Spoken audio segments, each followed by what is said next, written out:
Welcome to the Theology of Business podcast, where marketplace Christians explore God's will and ways for business. This show features conversations with today's Christ-centered business leaders who are representing Christ faithfully in the business world. I'm your host, Darren Shear, and if you want to make your work, leadership, and company's culture more Christ-centered, you've come to the right place. Hi, everyone, and welcome back to the Theology of Business podcast. I'm your host, Darren Shear, and this is the show for marketplace Christians seeking to explore and apply God's will for business. On this episode, we're joined by Chuck Proudfit. Chuck is president and founder of SkillSource. In 2003, Chuck started At Work on Purpose to facilitate a citywide marketplace ministry, which has grown to include over 10,000 working Christians across greater Cincinnati, Ohio. So that's 10,000 just in the Cincinnati area. And so this really has become a template for other cities to follow in their efforts to reach their cities for Christ. Chuck is co-author of Businessry, Transforming Lives Through Enterprise, and also the book Citywide Marketplace Ministry in a Box. Chuck, welcome to the Theology of Business podcast. Thank you. It's a pleasure to be here. Chuck, when did you first realize God wanted to be involved in your work and business? I'm a guy that came to faith because of my frustration with work. So, young working professional right out of school in a multinational consumer products company and feeling like a force fit in my job. And what happened, Darren, was it triggered a spiritual search that brought me to Christ about a decade later. So I came to Christ at 31, and it was in my 30s that I was really starting to wrestle with the idea of a life fully integrated with faith. It wasn't just about work, but work was the place where I was spending most of my waking hours. So that was important. And I was so puzzled because I'd read the New Testament where the early church was very active with faith in the workplace. But most working Christians today go to church on Sunday and work on Monday. They separate them.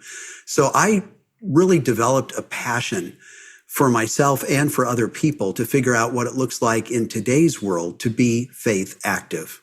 And you were a frequent speaker at a lot of these faith and work events. I heard you, I think probably the first time back in 2016 in Dallas, and then again this past April in Orlando for the U.S. Christian Chamber of Commerce Summit. And one of the things that came up was this concept of ecclesia. So can you explain for us what a church is in the sense Jesus meant it when he said in Matthew 16, "Upon this rock, I will build my church"? I think we have some confusion about this today where church is just 3 songs and a sermon. As a preamble to what I'm about to share, I have a heart for the local church. I'm actually an elder in a local church, and I pray that more and more local churches are planted and grow. Now, having said that, what Jesus actually said in Matthew 16:18 was that I will build my ecclesia, and the gates of Hades shall not prevail against that. It was actually switched around to church hundreds of years later by King James. At the time the King James Bible was authored, he issued an edict to the scribes that everywhere they found the word ecclesia, they were to replace it with the word church. The reason was that King James was irritated that the church was interfering with his governance. So his idea was that by that time, church didn't just mean the mobile body of believers who were active in the workplace throughout the workday. It also meant a building, and it meant a time of the week. So the idea was if Matthew 16:18 read instead, "I will build my church," people would come to understand it as "I will build local churches." And that is how most of us understand the passage. That is not what Jesus was actually communicating.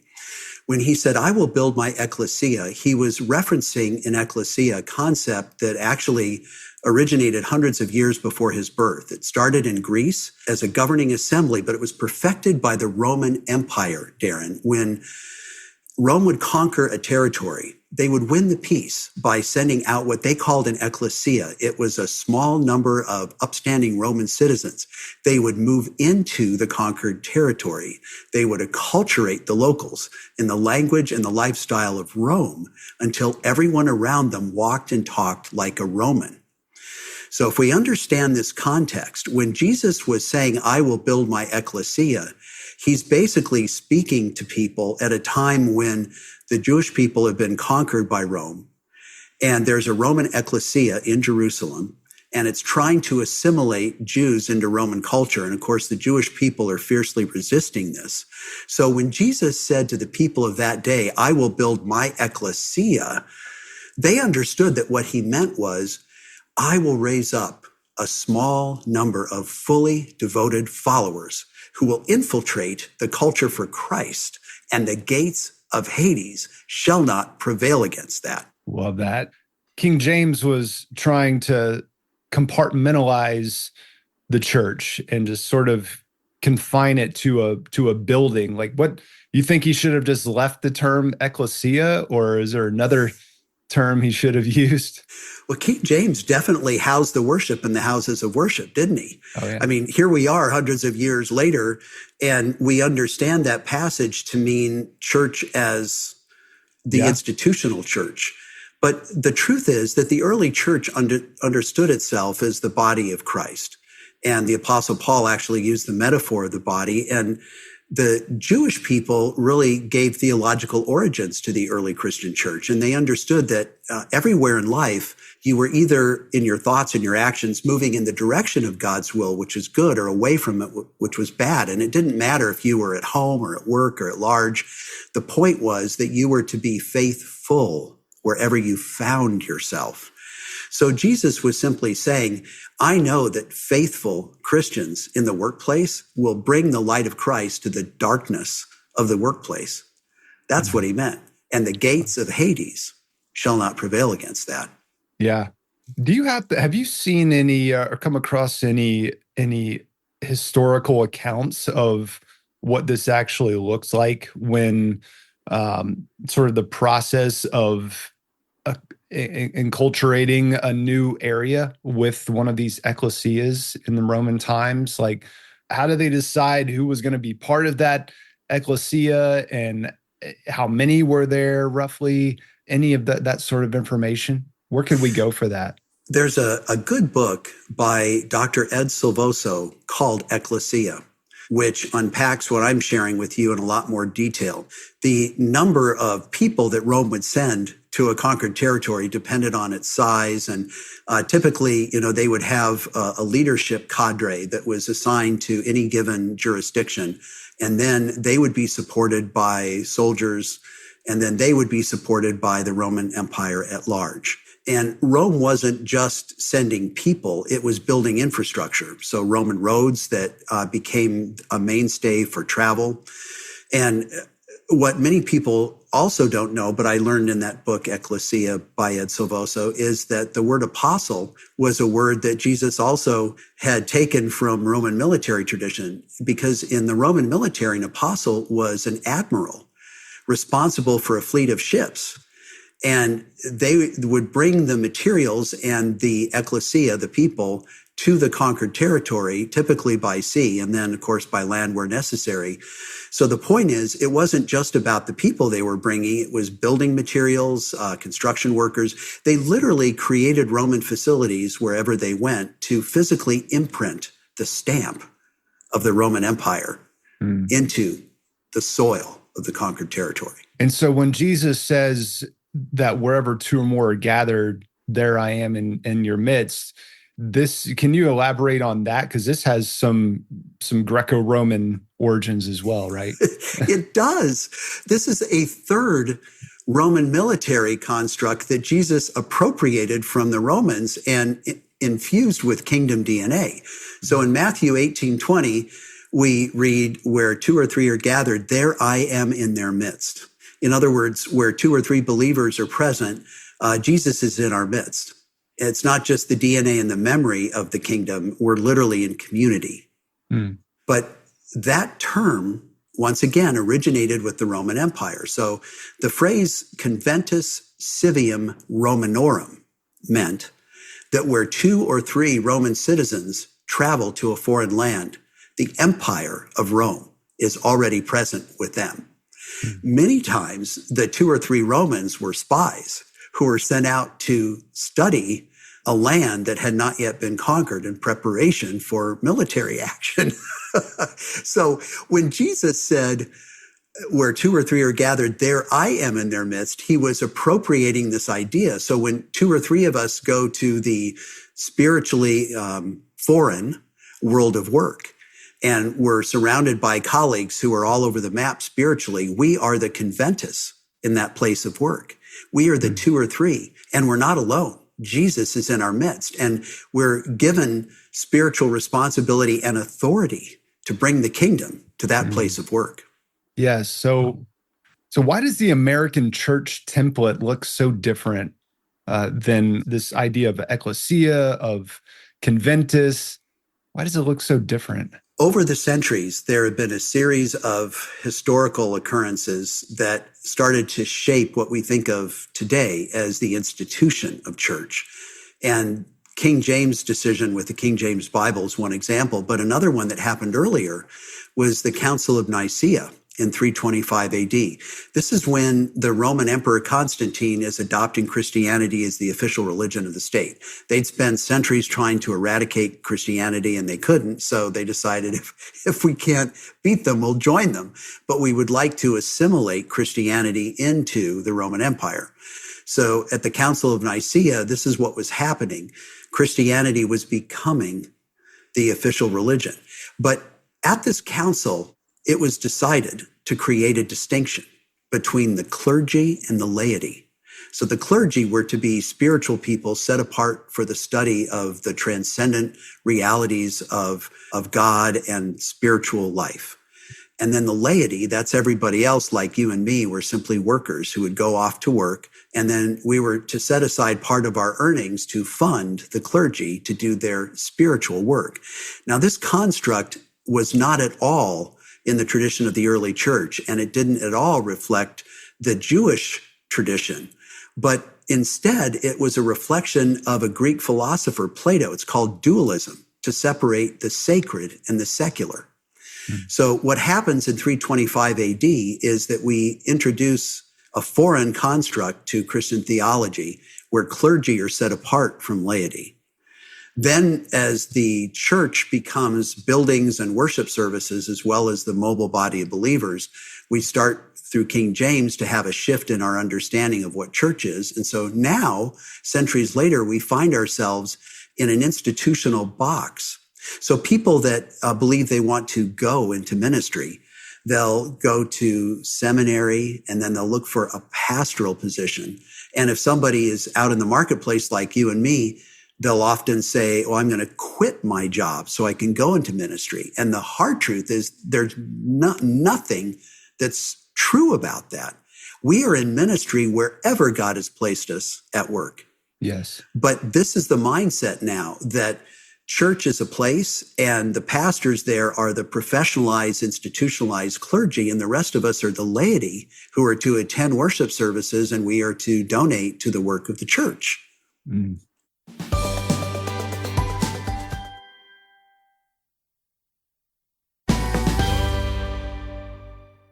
So the Great Commission is to go and make disciples. And so if this is going to happen, it's going to happen as we are being the church and not just doing church. And the primary place that's going to happen is where we spend most of our waking hours, and that's in the workplace. So what does discipleship, how does it happen in a workplace setting where you can't really just have a church? I know some businesses are actually doing church services, which I think that's awesome. I mean, there's chaplaincy. Like, what does this look like? What does disciple making look like in a for-profit business setting specifically? First of all, to set the stage for that excellent question, let me say that if we read the New Testament, we find that Jesus was discipling the disciples for several years before they finally got what he was saying. In other words, we typically think of evangelizing people until they become Christ followers, and then we disciple believers. But if we step back in a broader sense, we're called to disciple people. I'll use a marketplace word, to coach people wherever they are in a spiritual continuum. So the place where I believe we need to start at work is to recognize that we are to be spiritually coaching people regardless of their current starting point on a spiritual continuum. And I know for some, that's a very foreign thought. I think it's important to mention, though, right out of the gate. Then my most important recommendation would be drawing people to Luke chapter 10. This is where Jesus was sending out the 70 disciples in work teams of 2 to go to surrounding towns and villages to share the good news of Christ. And he laid out a 4-step process in that scripture. And this is the New International Chuck version. He basically said, hey, as you show up in these towns and villages, give people a warm greeting. If they don't like you and they're mean to you, then dust off your sandals and move on. But if they're friendly, hang out with them, build a relationship with them, get to know them. And then when you find out what their issues are, minister to their felt needs. And then when they come to you and say, man, you helped me so much. Why did you go the extra mile for me? Then you can proclaim Christ as the reason for your motivation. In other words, Jesus in Luke chapter 10 is saying, bless the people you encounter, fellowship with the ones who open the door, minister to felt needs. In scripture, it says, heal the sick. And then proclaim Christ as the reason for your motivation when they ask. Tell them that the kingdom of God has come near to them. This is an approach for serving people, whether they are Christians or not. And regardless of where our starting point is on a spiritual continuum, we build a relationship with people. We start to understand the felt needs in their lives, and then we start to speak spiritually into their lives as they're opening the door. I think for those of us in the workplace who are already believers, it's very important for us to recognize that God desires for us to be a conventus in the place where we work. Most of us don't do that though, Darren. Imagine if we all went to work and we did a spiritual audit where we were intentional to discover the other Christians in the place where we worked, and then we would gather with them periodically. And we would break bread together. We would build relationships. We would pray for our colleagues. We would look for ways to be a blessing to our place of work, right? And what would that look like as a way to set an example of Christ followers that are truly improving the culture of an organization? Yeah. I mean, that's a great first step is to really pray that God will draw you to other believers in your workplace. I mean, chances are, especially if you're working in the United States, there's probably more than just you. And I know a lot of workplace Christians, myself included, especially, early in my Christian walk, kind of had that Elijah complex. Like, I'm the only one here that's not bowed the knee to Baal. And the Lord drew me to where Paul comes into Corinth, and Jesus says, don't be afraid, for I have many in this place. And that was an eye-opening moment for me. And the Lord just began to, I began to, they were already there. It was just sort of opened my eyes up to the ecclesia right there in my workplace, in the military. Right. And we start to see with spiritual eyes the impact that we can have on the world around us, because God hasn't just employed us in the workplace, he has deployed us. Yeah. And we're all positioned differently, different organizations and industries and communities. But as it says in Jeremiah 29:7, we should seek the peace and prosperity of the city, even in spiritual exile, right? And it starts right at the place where we work and right at the place where we live. And to understand that some of us have been positioned by the Lord in positions to influence decision-making in all of the channels of cultural influence, business, education, government, and so forth. Yes. What is one of your favorite examples of marketplace ministry, we'll call it? So that's just Wow. a real world, like this actually happened kind of an example. Sure. Well, I'll use an historical one and one that's more current. I know that's two instead of one. Great. I think about Abraham Lincoln and the Civil War. So here's a guy who is a devout Christ follower that God positions as the chief executive of the United States. He cannot reconcile his faith beliefs that all people are created in the image of God with slavery. So he makes an executive decision to free African Americans, even at the cost of a civil war and ultimately at cost of his life. I mean, that is just absolutely profound. Yeah. And while centuries have passed, right, it's something that happened in history.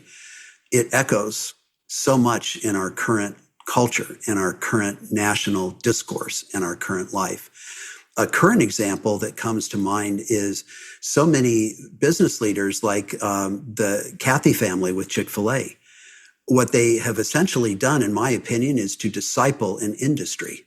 Now, I know that sounds odd because we normally think about discipling people, but I would suggest that one of the most powerful ways for us to impact culture is that we do such a good job in the work that we do that we become a benchmark. And when other people strive to emulate us, we begin to change behavior patterns all around us. That's what Chick-fil-A's done in the fast food industry. Yeah. I think it's remarkable how they have impacted fast food. Yes. And it's, you can see the difference. Just look across the street, going down the main street in your town and see Chick-fil-A is completely full. There's an army of drive-through workers out there. And then across the street, the drive-through is just empty. I mean, the standard of service has just been raised so high by Chick-fil-A in that industry. I love that idea about discipling an industry, and that's what we're called to do. Not necessarily to just beat the competition and destroy the competition, but to set the example of service. I think that's a more Christ-like way to view competition, is that we're going to set the standard because the standard is Christ. Many people don't know this, but the Cathy family, the customer service program they set up at Chick-fil-A was inspired by the parable that Jesus gave about going the extra mile with the Roman centurion.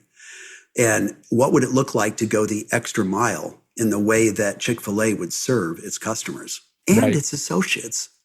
Yeah, they're doing it. There's a lot of companies that aren't even really at the first mile, and true, Cathy was saying that the first mile is basically just do what you say you're going to do. I mean, make sure that people don't have to wait forever on their food, but going the extra mile, because a lot of the fast food companies aren't even doing that. But I think which is why they don't have long lines, right? While Chick-fil-A does. And so they're not only going the first mile, they're going the second mile, which is tackling robbers in the parking lot, and going and driving somebody's lost car keys all the way to their house, and these kinds of things that their employees are doing because of that culture is just incredible. Yes. Chuck, where can people connect with you? I mean, there's so much meat in this interview already. I know our listeners are going to want to listen to this again and again.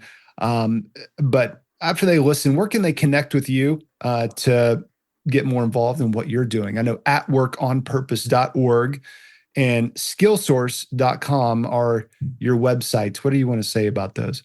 At Work on Purpose is a citywide model for workplace ministry, kind of like the early church was organized in cities. That's what we've been doing in Cincinnati, Ohio. It's kind of come of age. A lot of people have taken a good deal of interest in it. And so that's kind of the distinctive dimension of this particular workplace ministry. And for any of the listeners that would have a desire to learn more about that, please do visit our website at workonpurpose.org, or to reach out to me personally. My email is just chuck@workonpurpose.org. Awesome. Chuck, thank you so much for spending your time with us. It's really a joy to talk to you today. Thank you for sharing your wisdom and expertise with our listeners. Darren, thank you for having me. It's been a pleasure to be on this podcast and to get to know you. Thanks for listening to this episode of the Theology of Business podcast. Be sure to subscribe, leave a review, and tune in for the next episode as we continue exploring God's will and ways for business.